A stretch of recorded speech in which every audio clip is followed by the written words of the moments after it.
Hi, welcome back our channel Hasini Rasipudi. నేను ఈరోజు ఎంతో సింపుల్గా తయారు చేసుకునే ఎగ్ బటర్ మసాలా కర్రీ తయారు చేస్తున్నా. ఇది మా కర్నూలు స్పెషల్ అండి. ఈ కర్రీని అందరు చూడండి ఎలా చేస్తాను. ఇదిగోండి, నేను ఎగ్ బటర్ మసాలా కర్రీ చేస్తున్నా కదా. ముందుగా ప్యాన్ పెట్టుకొని దాంట్లో కొద్దిగా బటర్ వేసుకోవాలి.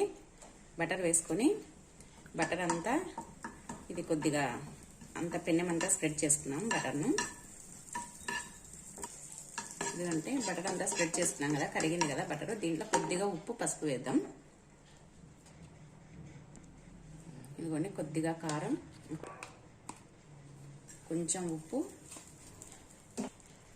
కొద్దిగా కారం వేసుకొని ఒకసారి అంతా కలుపుకొని, ఇదిగోండి ఎగ్స్ తీసుకొని ఎగ్స్కు ఇలా ఘాట్లు పెట్టుకొని దీంట్లోకి వేసేసుకున్నాం. ఇలా పెట్టుకోవడం వల్ల మసాలా ఈ ఎగ్గులోకి బాగా పోతుంది. అందుకోసమని ఇలా ఘాట్లు పెట్టుకోవాలి, లేదంటే ఫోర్క్స్తో పెట్టుకోవచ్చు. ఇదిగోండి, ఇప్పుడు ఈ ఆయిల్లో ఈ బటర్లో ఈ పసుపు కారం ఉప్పు పట్టేటట్టు ఎగ్స్కు లైట్గా వేయించుకున్నాము. మనము ఎగ్స్ ఒక్కోసారి ఉడకబెట్టేటప్పుడు పగిలిపోతుంటాయి కదా ఎగ్స్. అలా పగలకుండా ఉండాలంటే ఒక చిన్న టిప్ అండి. మనం ఫ్రిడ్జ్ లో నుంచి డైరెక్ట్ గా ఎగ్స్ ని తీసి ఉడకబెట్టకూడదు.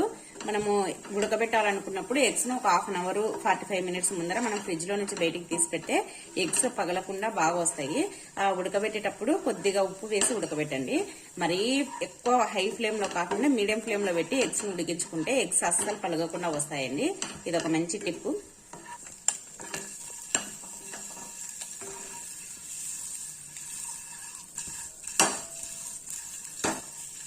ఇదిగోండి, ఎగ్స్ వేగినాయి కదా. ఇప్పుడు దీన్ని పక్కకు పెట్టేసుకున్నాం. ఇంకా ఇదిగోండి, మరి ఒక కడాయి పెట్టుకొని దాంట్లో కొద్దిగా బటరు, 2 టేబుల్ స్పూన్ల ఆయిల్ వేసుకోవాలి. ఇదిగోండి, బటరు ఆయిల్ 2 హీట్ ఎక్కినాయి కదా. ఇప్పుడు కొద్దిగా కరివేపాకు, ఒక 3 ఎండుమిర్చి ఇలా తుంచుకొని వేసుకోవాలి. ఎండుమిర్చిని వేసుకొని ఒకసారి కలుపుకొని దీంట్లోనే ముందుగా తరిగి పెట్టుకున్న ఒక 2 లావు సైజ్ ఆనియన్స్ తరిగి పెట్టుకున్నాను. ఇవి వేసేసుకోవాలి.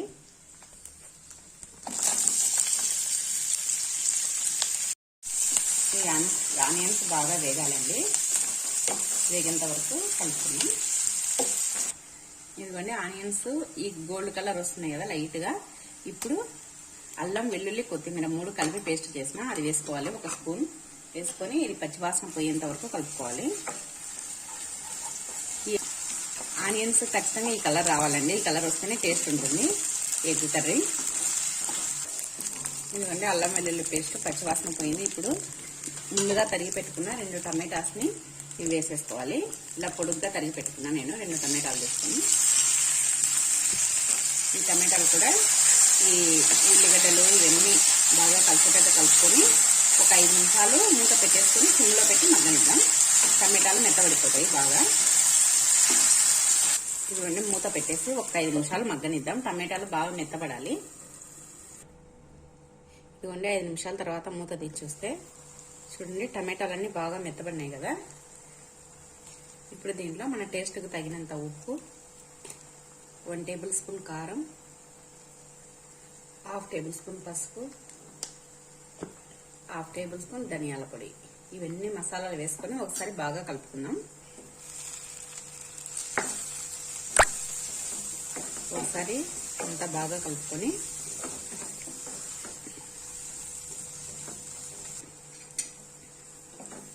ఇవన్నీ బాగా కలుపుకున్నాం కదా. ఈ ఉప్పు కారం పసుపు ధనియాల పొడి ఇవన్నీ. ఇప్పుడు ఒక 2 కప్పుల వాటర్ పోసుకున్నాము.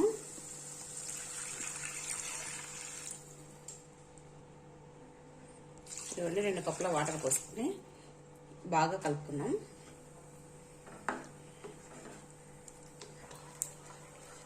అంతా బాగా కలుపుకొని మూత పెట్టేసుకొని ఇవి ఉడుకు పట్టేంత వరకు ఉడకనిద్దాము. మూత పెట్టేసుకున్నాం. ఇదిగోండి, వాటర్ బాగా ఉడుకుతున్నాయి కదా. ఇప్పుడు ఒకసారి బాగా కలుపుకొని దీంట్లో ఒక టేబుల్ స్పూన్ పుట్నాల పప్పు, పప్పుల పొడి అంటాం కదా, ఆ పుట్నాల పప్పుని వేసేసుకోవాలి. వేసేసుకొని దీంట్లో కొద్దిగా వాటర్ పోసుకొని ఇదిగోండి వాటర్ పోసుకొని ఇది ఉండలు లేకుండా బాగా కలుపుకోవాలి. మనము ఇలానే పప్పుల పొడి డైరెక్ట్గా కూరలో వేస్తే అదంతా ఉండలు కడుతుంది. అందుకోసమని కొద్దిగా వాటర్ పోసుకొని ఒక గిన్నెలో 1 టేబుల్ స్పూన్ పప్పుల పొడి వేసుకొని కలుపుకొని ఈ పప్పుల పొడిని ఈ కర్రీలో వేసేసుకుందాం. ఈ నీళ్ళని ఇది వేసుకోవడం వల్ల, ఈ పప్పుల పొడి వేసుకోవడం వల్ల కర్రీ చాలా టేస్ట్ ఉంటుంది. తర్వాత ఇది గ్రేవీ బాగా వస్తుంది. ఈ పప్పుల పొడి వేయడం వల్ల కర్రీ కూడా చాలా బాగుంటుంది. మీరు కూడా ఒకసారి ట్రై చేయండి. పప్పుల పొడి వేసి ఎగ్ కర్రీ చాలా బాగుంటుంది. ఇవన్నీ పప్పుల పొడి వేసుకున్నాం కదా, బాగా కలుపుకుందాం. ఇప్పుడు ఇది ఉడుకుతుంది కదా, ఇప్పుడు కొద్దిగా ఉప్పు టేస్ట్ చేసుకుందాం సరిపోయిందో లేదో. ఉప్పు కొద్దిగా తక్కువగా ఉంది, కొద్దిగా ఉప్పు వేస్తున్నా. ఉప్పు వేసేసుకొని ఇవన్నీ ముందుగా మనం ఉడకబెట్టి పెట్టుకున్నాం కదా ఎగ్స్, ఈ ఎగ్స్ని ఈ కర్రీలోకి వేసేసుకోవాలి. వేసేసుకొని ఈ ఎగ్స్కి ఈ మసాలా అంతా పట్టేటట్టు బాగా కలుపుకుందాం.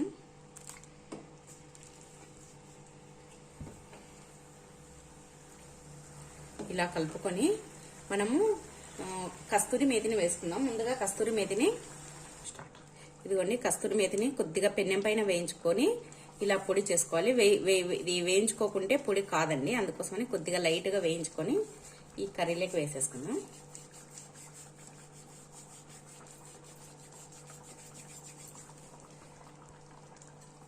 కస్తూరి మేతి, ఇదిగోండి కస్తూరి మేతి వేసుకున్నాం కదా. ఇప్పుడు ఈ కస్తూరి మేతి అంతా ఈ ఎగ్ కర్రీలో బాగా కలిసేటట్టు కలుపుకుందాం. ఇది మా కర్నూలు స్టైల్ అండి, ఇది ఎగ్ కర్రీ. ఇక్కడ కర్నూలు స్టైల్, కర్నూలు ఎక్కువగా రెస్టారెంట్లలో తర్వాత డాబాలలో ఇలానే ఎగ్ కర్రీ చేస్తుంటారు. చాలా బాగుంటుంది టేస్ట్. ఈ పప్పుల పొడి ఇవన్నీ వేయడం వల్ల, కస్తూరి మేతి వేయడం వల్ల మంచి స్మెల్ వస్తుంది. తర్వాత టేస్ట్ కూడా చాలా బాగుంటుంది. ఇవన్నీ అంతా కలుపుకున్నాం కదా, ఇప్పుడు మూత పెట్టేసి ఒక 5 నిమిషాలు మగ్గని చేద్దాం. అప్పుడు ఎగ్స్ కంతా ఈ మసాలా అంతా బాగా పడుతుంది. ఇదిగోండి మూత పెట్టేసుకొని ఒక 5 నిమిషాలు మీడియం ఫ్లేమ్లో పెట్టి ఉడకనిద్దాము. ఇదిగోండి 5 నిమిషాల తర్వాత మూత తీసి చూద్దాం. బాగా ఉడుకుతుంది కదా, చూడండి ఎంత బాగుందో కర్రీ. చూస్తేనే తినాలనిపిస్తుంది కదా. చూడండి గ్రేవీ అంతా చిక్కపడింది, దగ్గరికి వచ్చేసింది. ఇదిగోండి కర్రీ బాగా ఉడుకుతుంది కదా. ఇప్పుడు దీంట్లో కొద్దిగా కొత్తిమీర వేసుకొని కలుపుకుందాం. చివరిగా కొత్తిమీర వేసుకొని ఒకసారి అంతా కలుపుకొని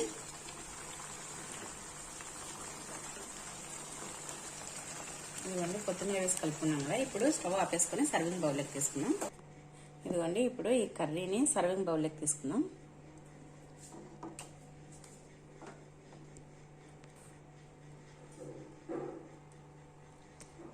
చాలా టేస్టీగా ఉంటుంది, మంచి స్మెల్ వస్తుంది మనం కస్తూరి మేతి ఇవన్నీ వేయడం వల్ల.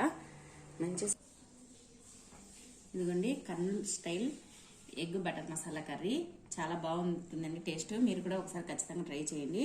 ఈ వీడియో మీకు నచ్చిందా? ఈ వీడియో మీకు నచ్చినట్టయితే ప్లీజ్ లైక్ చేయండి, షేర్ చేయండి, సబ్స్క్రైబ్ చేయండి. పక్కనే ఉన్న బెల్ ఐకాన్ని క్లిక్ చేయడం మాత్రం మర్చిపోవద్దండి. ఖచ్చితంగా అందరు లైక్ చేయండి. Thank you for watching. అందరికీ బాయ్.